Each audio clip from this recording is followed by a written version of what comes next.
do not get emotionally attached to your product, to either to scale it or to stop it or take a feedback to ensure that you're not in a denial mode. Let's say digital adaptability, India is certainly ahead because the digital divide in India is less. When I say digital divide typically happens within a home. The way my parents use a smartphone versus I use versus my kids use are very different. So there is a divide within the same home in India. I've seen a lot of people giving fantastic solutions, but the costs are way overhead. There is no way we can operate at that cost because the customer will not value so much. For example, in Indonesia, if you say that I have completely in English, that becomes a little bit of an issue. You should certainly have an adoption to Bahasa. Okay. Or similarly, if you want getting to a North Africa or Middle East, that you should have product should work well in Arabic. So these are the nuances that will certainly be there in every geography, but 60-70% would still be same.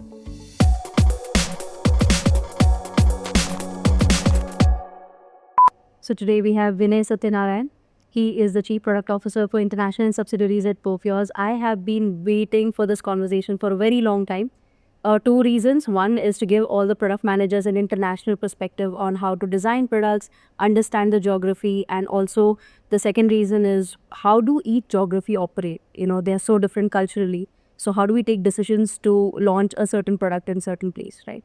So starting with with your background, the career that you've had at Perfios for 17 long years. So you started as a software engineer and then you progressed to being a Chief Product Officer. Tell me what mindset or what skill set is required for you to make that progression in your career and so fast. Thank you for the podcast. Very eager to discuss a lot of interesting stuff. So it goes with a foundation policy or a principle that you either grow or get outgrown. And you grow along with the way the wind happens to flow and how things have been moving. So prior to being a software engineer, I was a mechanical engineer by qualification.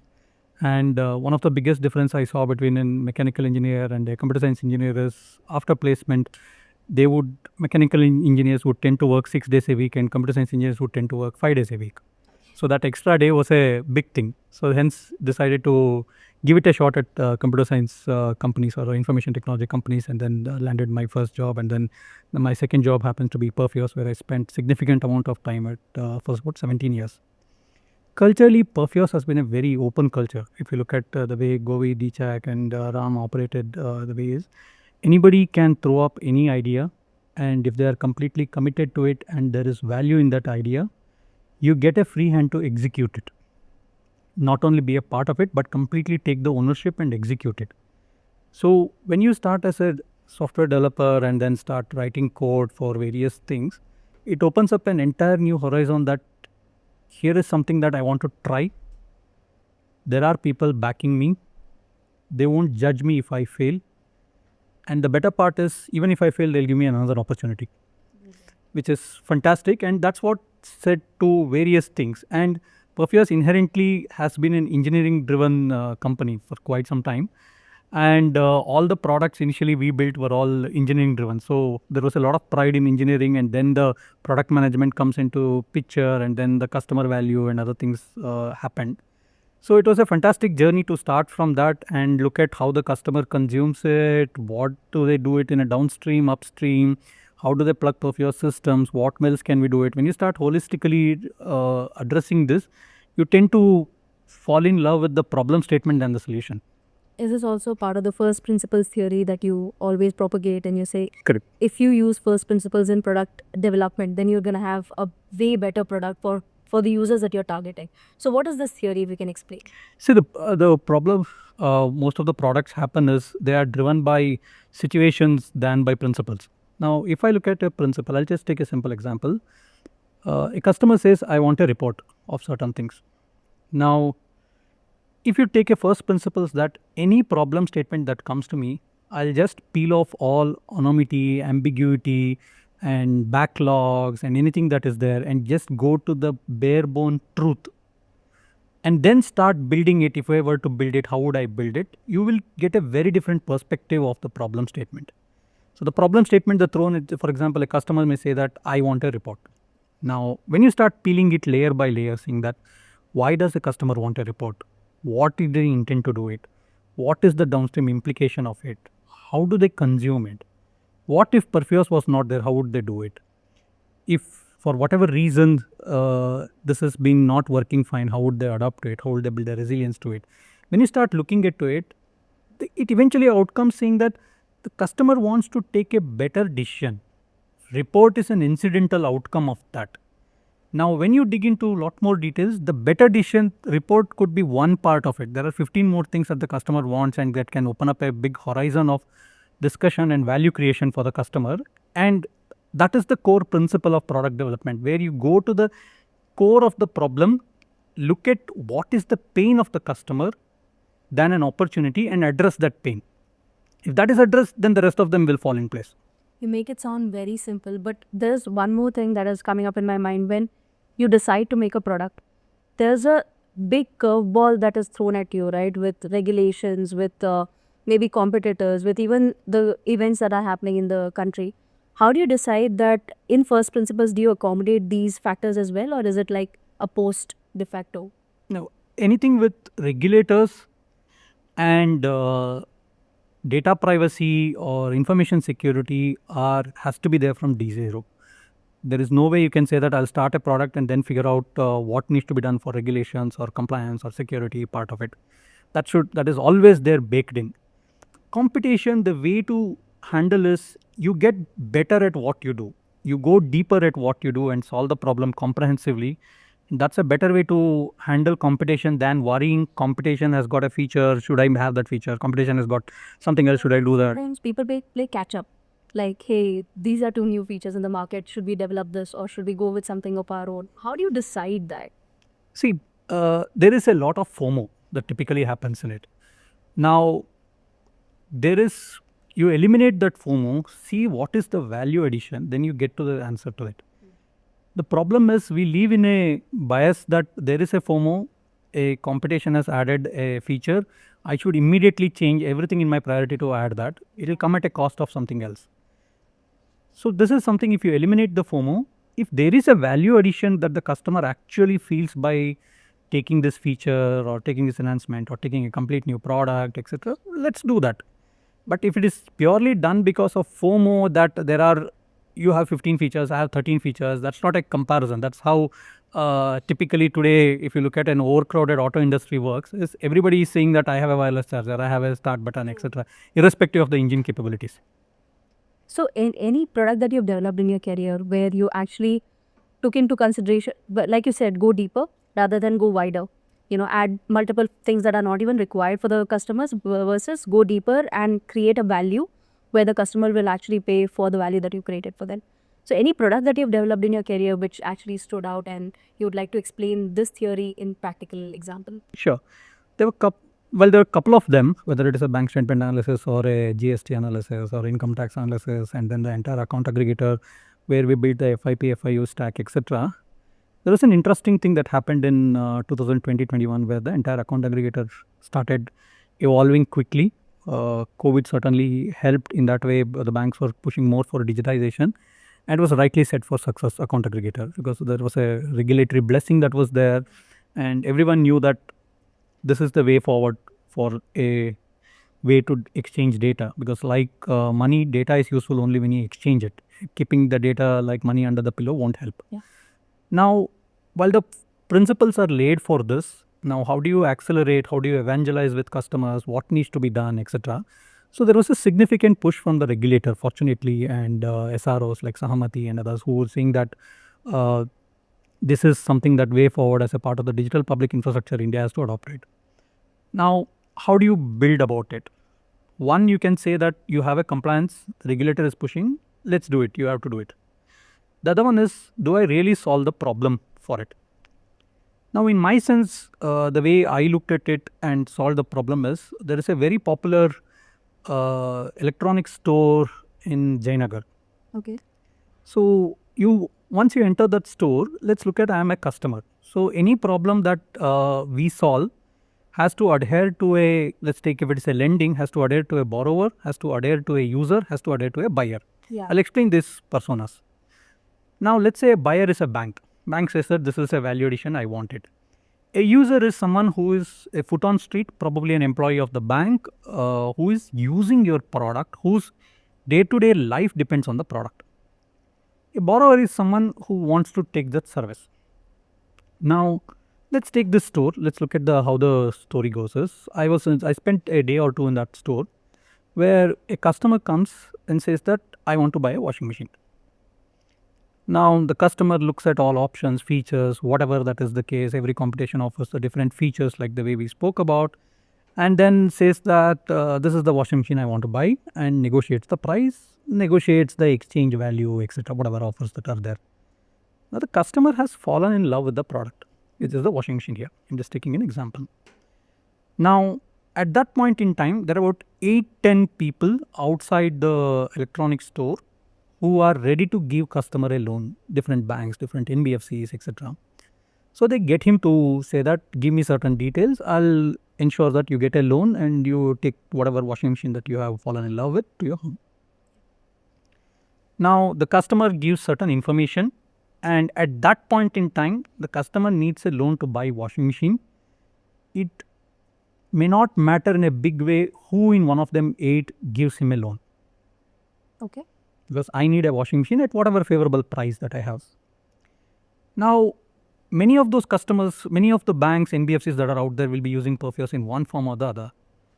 Now, if I've built a product that is resilient in nature, that will ensure that a decision comes out of it, positive or negative, and the customer is able to share the data right then and there through an account aggregator framework and get a loan so that he goes ahead and completes the purchasing of the washing machine, has to be there. Now, if for whatever reason the user of the Perfios product here who is looking at getting a loan for the customer says that something did not work, what happens? The customer still needs washing machine. Yeah. He is not going to change that decision. Yeah. This guy who is about to give loan said that I cannot help, something did not work. Immediately the customer goes to the next counter without any empathy saying that I need my washing machine, I really don't care. Yeah. True. Now, when you dig deep, if there is a problem in any of the system that is there, we have to resolve it. We have to build product that is resilient to ensure that it works there, to ensure that there are retry mechanisms there, even if there is a minor technical issue, to ensure that the user uses it, the customer gets the value that is looking for, and the buyer ensures that there is an uptick in their business. Now you have to consider all 3 personas to this. And the other challenges comes that maybe the customer is not well educated in it, what kind of evangelism is needed. Fortunately in India, most of them carry their small smartphone with a data, so that is not a challenge as long as it works in a lower bandwidth or a network speed. So if you can address this as a holistically, look it from a helicopter view, that how is the buyer, how is the customer, how is the user behaving, and then build the product, it yields a far better result. And that's how we could build a lot of things on the account aggregator framework in the first 1 to 2 years with a lot of customers and make it a successful one. Okay. Taking just one step back, if you can explain the account aggregator framework in India to all the audience. So it's probably one of the finest open banking ecosystem I've seen globally. Now, the reality is every country wants to head towards an open banking, move away from a data silos, hand over the data to citizens for their usage. Okay. For whatever usage that they want to be. And that being backed by a consent so that the data is not misused is a phenomenal tool for everyone to use, for every citizen to use. Now that data could be banking data, that data could be my e-commerce data, that data could be my telecom data, that data could be my health data, whatever that data in whatever form and shape is. So this account aggregator framework consolidates all the data a customer has with their consent. With their consent. Yeah. And ensures that you have an information user. Today we have a financial information user. Eventually it will grow big to have an information user to get the data with the customer consent and utilize it for the intended purpose. Now that is certainly a revolutionary because at least if you look at any part of the digital public infrastructure India has built, whether it's an Aadhaar or account aggregator or some of the other initiatives that are being done, none of them are taken from what has worked and scale it. Let's say something has worked in West, can I scale it? Yeah. That's not the way. It has been relooked based on the first principles I mentioned that what will work at scale for India? What will work at scale for 1.4 billion people? Will it work in this? Forget what has other countries done and take a completely different view and implement it at scale.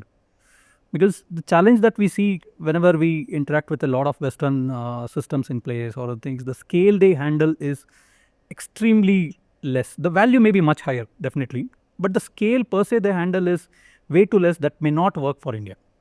Oh, okay. So that is in my way, account aggregator is a phenomenal tool for citizens to use their own data for various benefits. Starting as of today, it is financial benefits. It will certainly evolve into multiple things. So, as a user, when I go into a bank and I give my consent for maybe account aggregator to aggregate all my data, how does the journey work for me? It is very simple. The way it is designed is, you go to a bank, say that I want to, let's get a loan, because that's the easiest thing people can relate to. Now, typically, you would carry a lot of PDF statements or passbooks or printouts to share your data. Now, that can flow with a consent. The bank can say, I've sent a link to you. Can you please click on it, give a consent, couple of OTPs, and you're done. The data seamlessly moves from an information provider, which could be another bank, to the bank that you're gone to take a loan, and in real time without any human interference. So there is no scope for human fraud, tampering of data, to take a decision real time. Moves very quickly. And the moment data starts moving at a higher velocity, you have lot more use cases coming into picture. Treat it like you have a expressway built. So that suddenly the number of people who will travel on that expressway for various things, whether it is tourism, meeting a relative, etc., increases. This is similarly that an infrastructure is laid out to share data. Private innovation can certainly happen now. Okay. And is India pioneering in this, or have other countries also adopted account aggregators? Each one have adopted in their own way and form that they feel that is right. UK had a PSD2 kind of a framework to get that done, which I feel is a little more complicated than what India has done. India has laid out the very simplistic architecture that is easy to scale for multiple financial institutions to handle that. UAE is taking a little different stance. In India, you have multiple account aggregators who are the custodians of consent to do it and their license. In UAE, the regulator themselves will act like an account aggregator or a consent manager.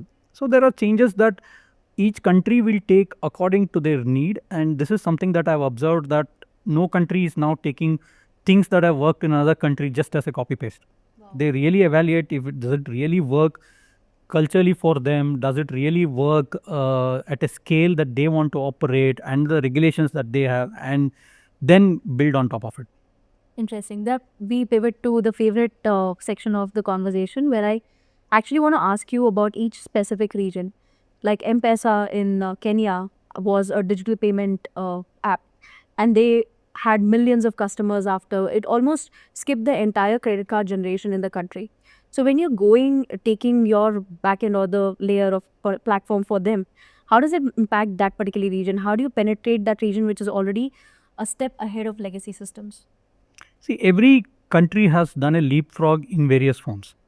While Kenya may have done it with M-Pesa, India did it with UPI. In fact, in India, the mobile phone adoption itself is a leapfrog, I would call, because it skipped the entire desktop and computers. A lot of people don't use desktop computers, but they've been using smartphone very well. True. So it leapfrogs that way. Now, when you look at it, it opens up a huge opportunity because the digital literacy suddenly increases, because the way it's operating was technology at scale when built, whether it is an M-Pesa that is built or an UPI that is built or a Pix in Brazil, etc. Technology at scale changes the fundamental human behavior. So when you ask somebody to pay money or receive money, they take their phone, they don't take their wallet. So that behavior has changed completely. Now, when that behavior has changed, it is very easy to push because somebody has done a lot of evangelism for that behavioral change. In India, UPI certainly did that. In Kenya, M-Pesa has been doing it. Pix has done it in Brazil. Now, if I say that there is a digital way of doing it on your smartphone, it becomes very easy. Whether to share the data or to get a loan or to buy an insurance or to use to buy any other financial product or an e-commerce, it becomes easier. Okay. Okay, step by step for a new product manager who's assigned a new geography, how do they start understanding that, then identifying the needs and the problems, and then building a product accordingly. Is it geography specific, or you can just replicate what you've built by some customization? Is that the best approach? See, the principles remain same. That unless you go deep into the problem statement, figure out, is it a high pain to the customer or an opportunity to the customer? Does it impact, by doing this, increase the top line of a customer or reduce the bottom line of the customer? What is the valuation? Once you are clear, those principles remain same. It is like an analogy that can be given as a car, where a 4-seater car with an engine is same. Now regulations will ensure that some nuances, some changes has to be done. It could be a right hand driving or a left hand driving or any of those changes. And the market will adopt more an automatic car than a manual car. That market would be there. Similarly, those changes will be there. But a good 70% the principles remain same. The way you discover the problem statement, the way you understand what is the impact if you solve that problem statement, the value to the customer, and the way you solution or build that problem statement on top of that, or build the product on top of that into a more a scalable, sustainable way, that by solving this you can probably add 30 more customers or 50 more customers who have similar problem statements. Those principles are exactly same. That is certainly not geography specific. What changes within geography is certainly regulations, compliance, there will be certain changes. There are certain cultural impacts that will certainly be there, and there are certain language barriers that will certainly be there. For example, in Indonesia, if you say that I have completely in English, that becomes a little bit of an issue. You should certainly have an adoption to Bahasa. Okay. Or similarly, if you want getting to a North Africa or Middle East, that you should have, the product should work well in Arabic. So these are the nuances that will certainly be there in every geography, but 60-70% would still be same. Okay.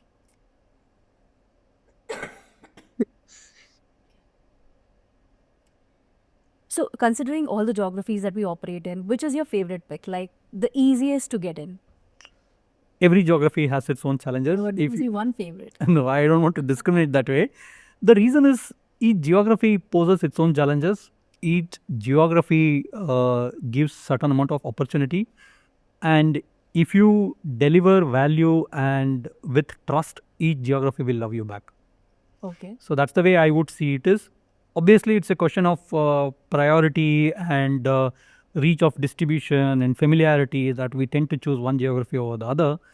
But in a way, the opportunity certainly exists. Some advanced markets, I don't know how to call it as an advanced definition, but I see a lot of paperwork happening, but there is a reluctance to accept technology for that paperwork in terms of a digitization and real-time decisioning, etc. to happen. But that will happen over a course of time, because that is inevitable. There is only so much paperwork that somebody can go through it, or some systems can go through it. At some point, they'll start adopting technology. Okay. The favorite, the topic of conversation for everyone is AI kya hai product mein? You know, what is the AI in your product? So every product has AI somewhere or the other incorporated in it. Now, when you talk about the world, is it actually ready for AI? Do we really need AI in products, or can we just do without it for a while and see how the legacy systems work? See, two things here. Any system you build, the way technology is moving, in 5 to 7 years will become legacy. That's the reality we have to live with. AI is something that where technology is moving fast paced, but also getting adopted at a fast pace that typically the computer world has not seen it so far. Yeah. But having said that, today there is a FOMO among all the products to put on AI. It is more like the way you see coriander on every dish that you eat. So that's a good comparison. So which means that everybody wants to put something or the other on AI. In reality, it could be machine learning, or in reality, it could be a linear regression, or nothing is there. But the way I would see it is, AI is more like an electricity. You cannot say that I'll not use electricity. The question is, are you building a mixie, are you building a washing machine, or are you building a grinder, or are you building what electronic or electrical instrument that will ease a lot of effort to it. That's how I see it AI. In my sense, AI, every product should certainly use it and ensure that it is being utilized either to add value to customers, or quicker implementations, or lesser number of people implementing it, so that there is a lot more velocity to it, and use that. Because one of the moats that product should have is speed, which I consider it as a speed, and AI certainly helps there. So if you take the same coriander analogy, in my sense, AI should be like salt in a food, extremely important but not visible upfront. Wow. Anything more spoils the dish. Got it. Just in the right amount. Yeah. When we talk about geographies, we're switching to the Far East, which is Indonesia, Philippines, going there. Philippines has about like 17,000 islands, if I'm not wrong. And how do you take your product to a market which is so diversified and has maybe, a headquarters very differentiated everywhere? How do you manage that? Like, how do you manage scale in areas which is so, scattered? It's not very complicated that way. If you look at it, every country, however spread they are, the country is, or number of islands, or whatever sense that they have, the regulators are centrally operated in each country. Now, how do they operate it? They decentralize the operations, centralize the trust, in my way of looking at it. Like? They say that every bank has some policies, some authorities that they can download it. So they have decentralized that entire operations, onboarding, how they want to do it, whom they want to lend, etc. They've centralized the trust, they've centralized the customer compliance, they've centralized the fiduciary responsibilities. Now, if you look at that and take that, extend that policy, there is a way where you say that if I address a product to 8, 10 top banks, you practically achieved it because they have solved that for you in a way. A bank operates in all the regions. They will roll out your solution if there is value in it, if they certainly see there is this phenomenal value in it and easy to adopt to it, and they'll roll it out. Of course, you have to co-build with banks to address it. But like the way regulator has centralized, the bank has also centralized some of these digital systems in place. They're not very decentralized. However, the operations of this are decentralized. Follow the same footsteps and you'll yield the result. Okay, what is one really good implementation that we have done in any of the geographies very recently, which kind of transformed the base of or the ecosystem of the country? So see, one of the things for me is I was in Kenya some time back, and one of the large banks was starts with a prayer, and in their prayer they thank farmers, they thank their employees, they thank their customers, they also thank Perfios for all the digital adoption and the transformation that has been done. So when you look at it, the value that we have created for a lot of these customers in different geographies, where they see that there is a certain transformation that has happened and they see that things are moving much faster, what used to take days, and that adds to a lot more customer satisfaction from their point of view. When you reflect back, that's a phenomenal place to be there because you have won the customer trust. You may say that I have certain value in the customer. Now the customer acknowledges that yes, there is a value in it and I really appreciate it. Now the scale comes in.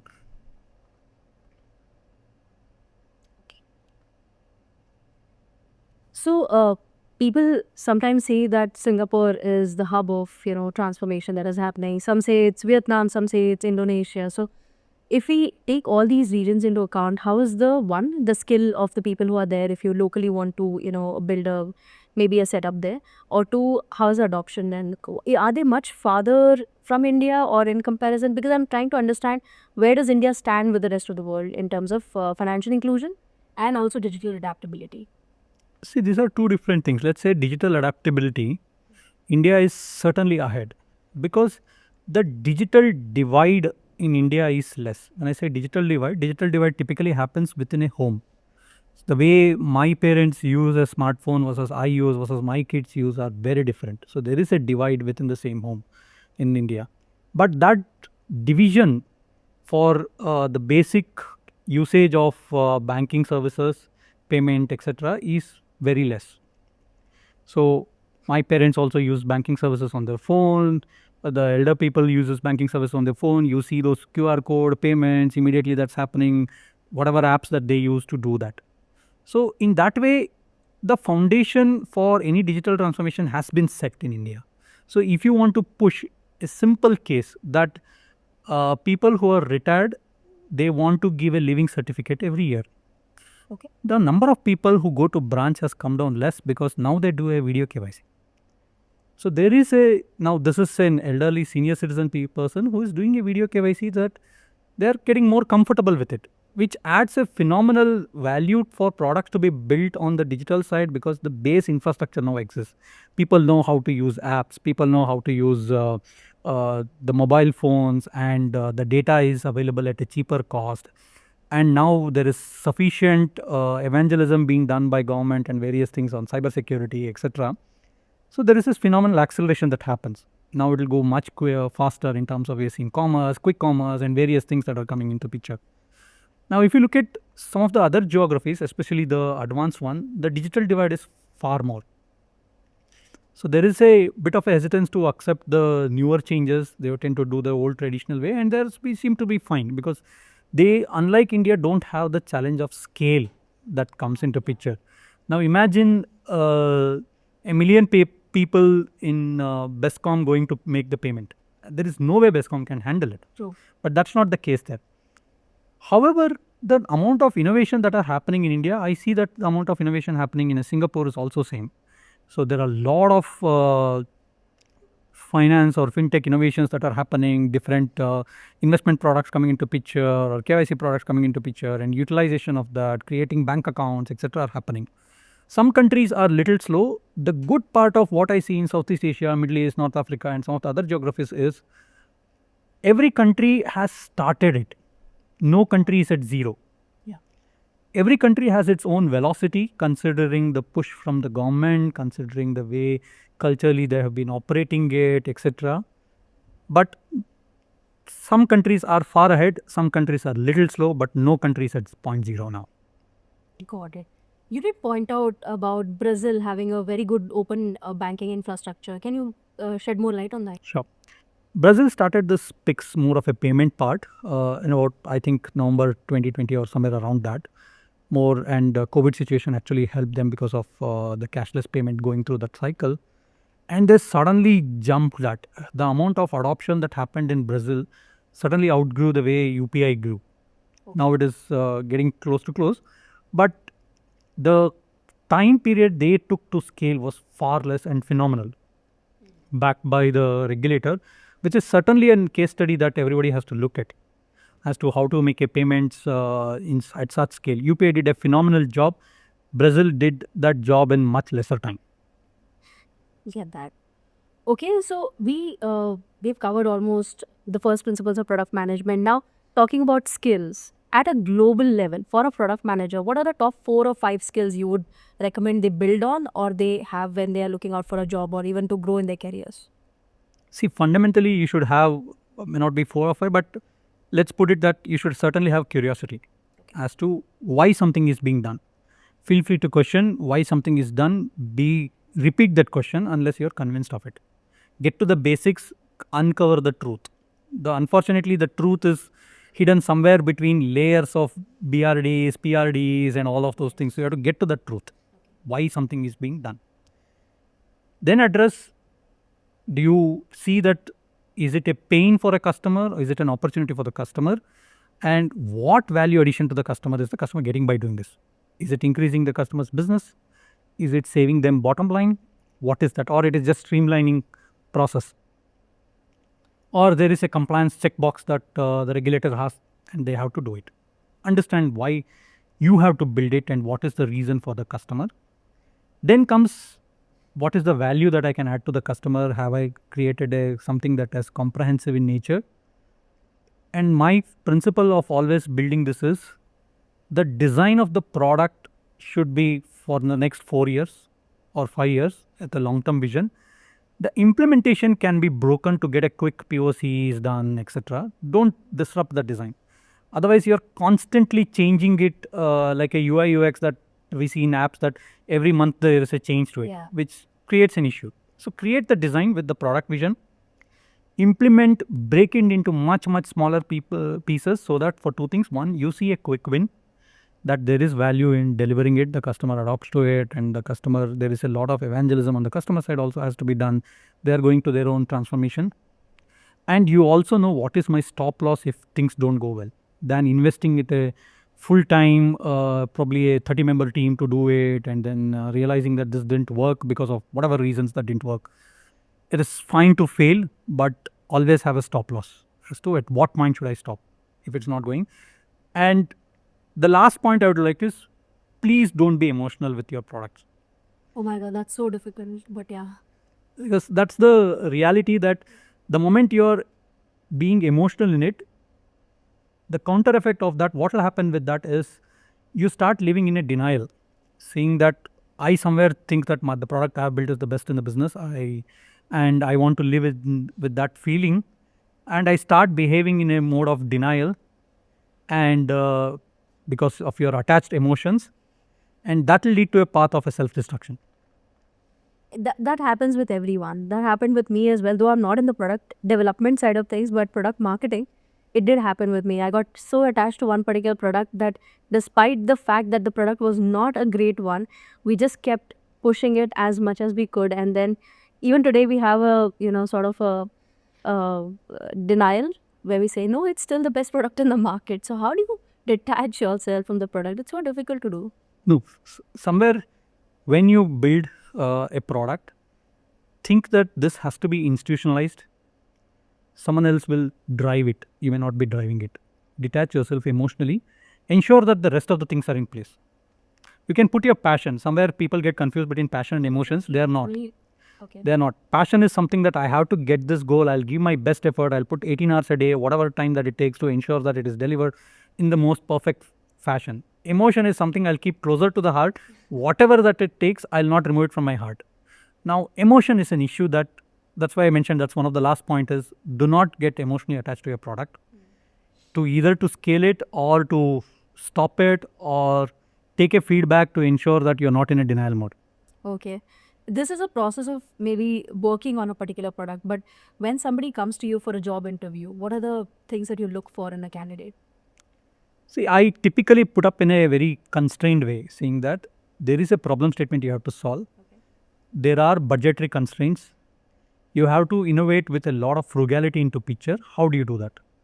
Because you have problem statement, you have budgetary constraints, and you have innovation. All three of them you have to address. Now, the moment if you do it and say that this is my vision for it with a lot of frugality, it's a phenomenal success. That means the candidate has thought through it, knows how the ecosystem works, what all kind of things are happening.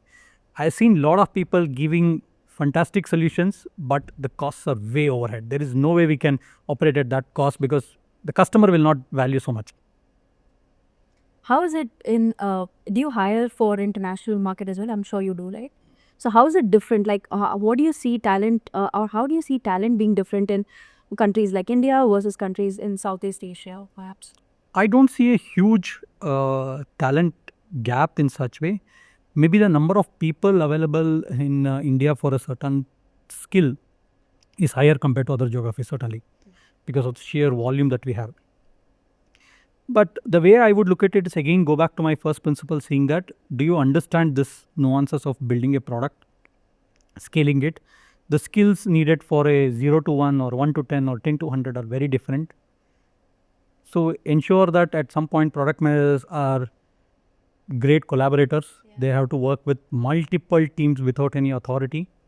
If these are the skills are there, I want them to be homegrown first, which means they have to spend significant amount of time in headquarters, understanding a lot of different teams, understanding a lot of the way we operate, than sitting in a different geography all alone and figuring out what to do. That won't work. It has to be either homegrown or spend significant amount of time in headquarters. That's the only way to get the culture of Perfios, get the way people work, get the way the customer sense and how does it act on it. If the customer says that I want this to be done, what is the thought process that happens? And then you move to international. Okay, interesting. What is the vision of Perfios for the global market in the coming years, like say 2 or 3 years down the lane? We want to build sustainable products, own end-to-end journeys. When I say end-to-end journeys, it's not a digital journey that I say, but the end-to-end journeys in the customer life cycle and go deeper in the customer. Now, what does it mean is we want to attack from the first mile digitization, which means the data in whatever form and shape that is available, we have to build technology to make data symmetric and homogeneous. Okay. It could be a ePDF, it could be scanned, it could be in their file systems, whatever form and shape, that is immaterial. We need to add actionable intelligence on that and help take decisions without human biases. Now, this is something that as a template, we can do it for banks, we can do it for other segments of it, etc. Yeah. As long as we are able to achieve this. So, in that way, I would see this is the vision that is laid out. The strategy could be, how do I use this to penetrate to a banking domain or penetrate to an insurance domain and take it up in a few geographies that we operate, where we have a distribution reach and easy to operate in terms of compliance and license, and I understand regulatory far better, and take that up as your first few geographies and build products around that. Okay. So basically catering to going deep rather than going wide. Yeah. So superb. If we talk about life of a product manager, it is almost like they are firefighting on all ends. There's an expectation from the founders of the company, the CEO, their manager, stakeholders of the product, customers at the end. They need to develop features, innovate. There is so much happening in the background. How do they manage all this very effectively? How did you do it? See, in my sense, product managers are the arbitrators of all the wants, needs, FOMOs, and everything that happens. They should balance out between a long-term vision and what fires needs to be doused today. This is an important skill that everyone should acquire. One of the ways is to do it is what is that needs to be done, what needs to be delegated, what needs to be deleted. Have a view of that. Then you say that what needs to be said no. It doesn't matter whether it is coming from the top or bottom or however it is, or it's an engineering requirement, it's customer requirement, it's a management requirement, etc. Have a view that is it to be done in the vision or not. The vision is sacrosanct. You should not be changing the vision according to the situations. So if you say that I would like to say it a yes or a no to do this by reasons as to why it has to be said, then it is sorted out. A no is kind of a asset that you build over a long term, because, and then yes is a debt you build over the long term, because if it doesn't align in a vision, if it does align, please go ahead. It has to be addressed, figure out whether it should be done, deleted, delegated, what needs to be done in this, and sort it out. And also one of the things that is missing largely is, if you look at like a chef who cooks 100 dishes, different dishes in a day, product manager's role is not any different. They do 100 things in a day which are similar, orthogonal, or nowhere related for various hours, etc. You should have a streamlined way of journaling, putting things thought here, every day morning, every day evening, what needs to be done, addressed, in what form. That structure has to be there. Now imagine a chef assumes that the vegetables are chopped to cook. As a product manager, if you think that the vegetables are not chopped, the first thing you should do is first let me chop the vegetables and keep it handy. Otherwise, there is no way you can deliver the dish on time. True. And if there is, prior to that, you have to prepare a menu of what dishes should I deliver or serve. If it is outside menu, please say no. So easy to say no. It's very difficult. At least the product managers I have seen, very difficult for them to actually say, hey, this is one feature which I don't think will be a value addition. Of course, there are multiple layers to it. But apart from saying no, what are the skills that you think the product manager actually should have? See, let's look at whom are we solving it for. Yeah. We're solving it for a customer who thinks that by doing this, their life would be better. If your product is truly adding value, then that is to be done. If it is to be done because of whatever reasons that is not adding to the value, don't do it. It won't yield results. Got it. Talking from a Perfios-centric perspective, what is Perfios' okay, let me ask you this very bluntly. Which is your favorite product at Perfios? Now, come on. No dodging this question. There are various favorite products. One, I would certainly, even though with a lot of passion that was built, was the entire PFM B2C, which didn't go anywhere. Obviously, we had to shut it down and pivot towards B2B. But a lot of things was done, if I look back as a product, that even today, that product doesn't exist in the market. And we had done this in an era where handheld devices, smartphones were not there. Mobile data was not penetrated. Everything was desktop. The technology was far less than what it is today in terms of the technology that we had adopted. And we built a very comprehensive 360-degree view of finances that even today, a lot of fintechs don't offer that. With all the account aggregator, everything in place, I can look at the market and say that that's something that they don't offer, or even if they offer partially, they use it with an intent to misuse the data or cross-sell or upsell, which is also an issue for me.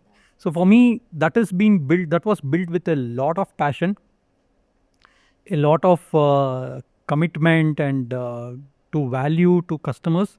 And even today, a lot of people say that why did you shut down this product? This was so good that I am basically handicapped because of this. Okay, interesting. From the current set of products, pick one product which is your real hot favorite and you think this has a very good market in the coming future. Certainly, anything that is built on open banking, I would bet on, because that is something that lays the foundation of infrastructure for years to come. The challenge with anything of the nature of digital public infrastructure is they move slowly but suddenly. Yeah. So you will see that in 3 years nothing has moved, but suddenly in a year a lot of things would have changed. That's the nature of digital public infrastructure, because that needs a lot of evangelism from the government, from the institutions to do that. But for me, the bigger bet that I want to put, where every country will adopt eventually, if not now, in the next decade, etc., is open banking, where the data shares smoothly between two institutions with a customer consent, and that is something I certainly want to focus on. It adds a lot of societal impact also, because it is the foundation, in my sense, for a financial inclusion at scale. Get that. Okay. Okay. So this is in with respect to India. Globally, do you want to pick another product? Wait. Globally, do you want to pick another product, or do you think open banking across the world? Across the world. Today, there are about 40-50 countries who are in some form of the shape of either thinking on open banking or implementing on open banking or scaling open banking, and it will continue to grow. All right, so we'll start with a rapid fire round. This is first time we are doing it with a CPO, so I think it should be interesting. Let's see. The first product you launched and you're still proud of. Certainly, bank statement analysis. Interesting. A market you underestimated but later loved. I don't underestimate any market, because they have a lot of potential. Each one opens up a lot of potentials. Each one has a lot of opportunity. So I certainly don't. But There are certain you thought maybe things won't work here, but they really did work well. all markets, fortunately, wherever we have gone, has certainly loved us back. Okay.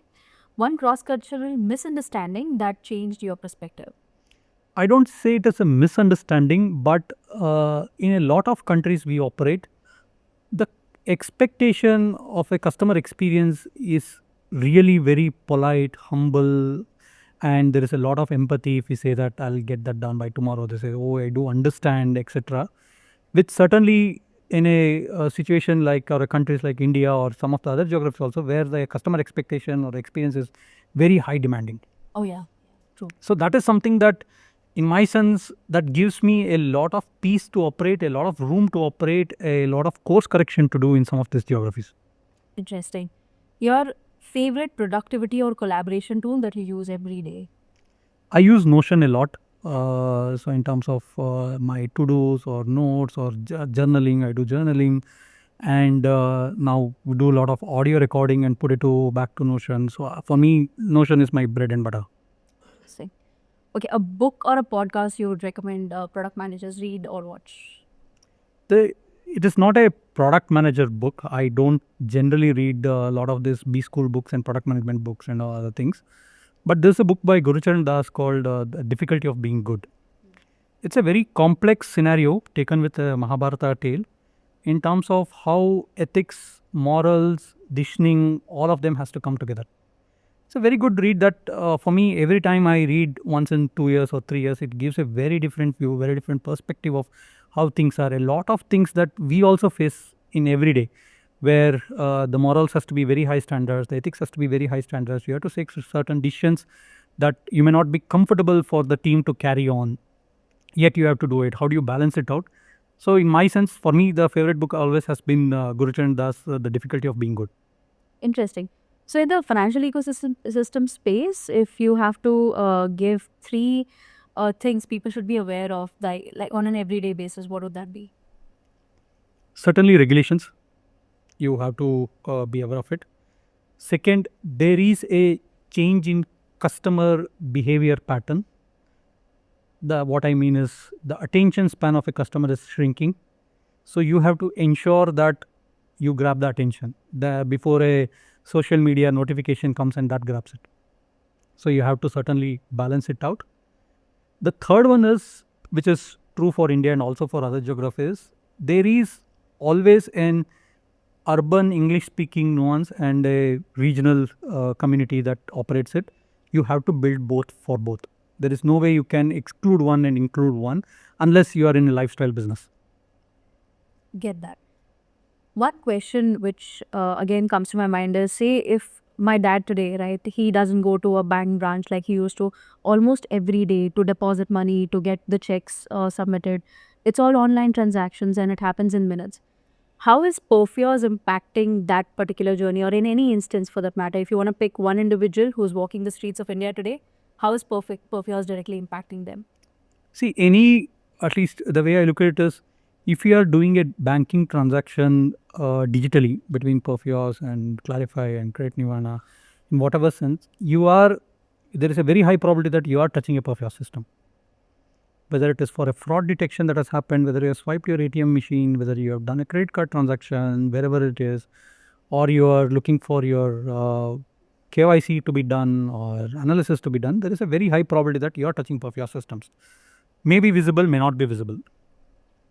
Now, when you look at, let's say, my mother had to get done her living certificate, and one of the easiest way was to do a video KYC, which was powered by Perfios systems, which actually changed the life. Instead of going, especially during the COVID era, instead of going to the branch, wearing those masks, social distancing, getting that done and coming back, which could have probably taken half a day to a day, touch wood if there are no server issues at the bank, was done in few minutes and got done at the where she was sitting, which is certainly, when I look back, is a phenomenal aha moment for me, that something that we have built has actually changed or impacted lives of a lot of people.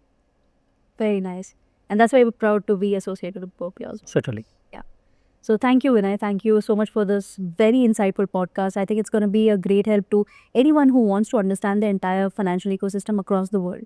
So thank you so much for being here. Thank you.